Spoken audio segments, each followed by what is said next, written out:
ГСП онлайн. Городские новости сейчас. Отдел надзорной деятельности Ухты напоминает о мерах предосторожности. Осенний период является, как и летний, пожароопасным. Только если летом причина жара, то в межсезонье, наоборот, холод. Пытаясь согреться, люди просто забывают о безопасности. В квартирах оставляют без присмотра обогреватели. Из-за повышенной нагрузки на сеть страдает электропроводка, особенно ветхая, что ведет к возгоранию. В частных домах недосмотр за печным отоплением.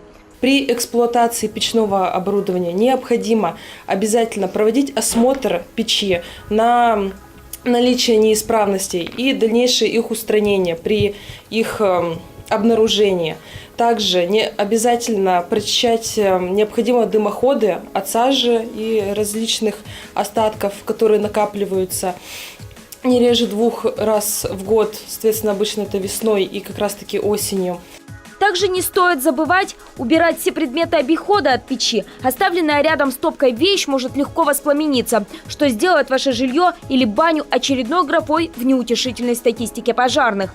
Только за текущий 2017 случилось 20 пожаров из-за неправильной установки и эксплуатации печей.